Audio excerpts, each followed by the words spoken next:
આજે કાર્તિક પૂર્ણિમા, દેવ દિવાળી, દેવોની દિવાળી.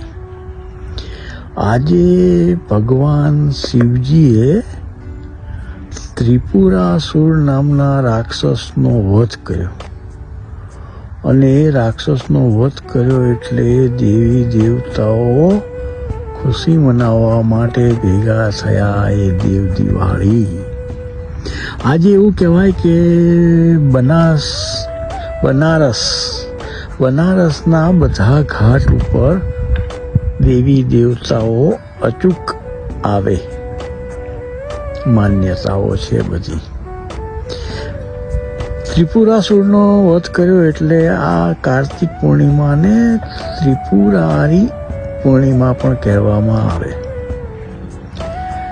દેવ દિવાળી સાથે પાછી બીજી જે પૌરાણિક વાતો જોડાયેલી છે તેમાંની ભક્ત બોડાણા, અતૂટ શ્રદ્ધા, અતૂટ ભક્તિ, એને કારણે આજના દિવસે દ્વારકાધીશને રણછોડરાય બનીને ડાકોરમાં આવવું પડ્યું.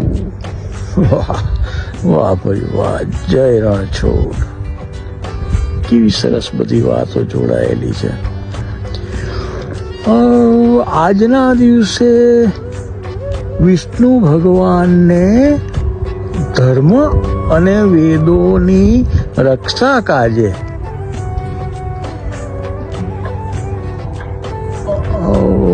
મત્સ્ય અવતાર લેવો પડ્યો. વાહ ભાઈ વાહ, સરસ વાતો સાંભળતા જઈએ ને દેવ દિવાળીને માણતા જઈએ. શીખ સમુદાયમાં 10 ગુરુ છે. 10 ગુરુ થયા.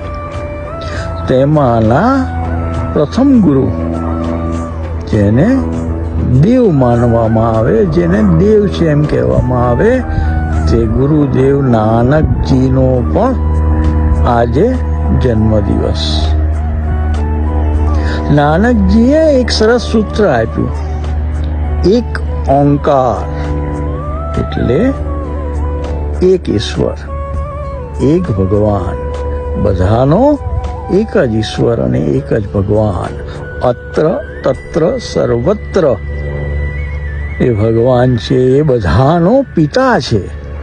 એટલે જગતમાં જ્યાં જઈએ ત્યાં જેને મળીએ તેને, જેની સાથે હળીએ મળીએ રહીએ, તે બધા જ આપણા ભાઈ બાંધુ છે, ભાઈ બહેન છે. બધા એકબીજા એક પિતાના સંતાન તરીકે જોડાયેલા છીએ. એટલે બધાને મદદરૂપ થઈએ, બધાની સાથે આનંદથી જીવન જીવીએ. આ નાનકજીનો ઉદ્દેશ. કેટલી સરસ વાતો, નાની નાની વાતો પણ મજા આવે. હરિ ઓમ.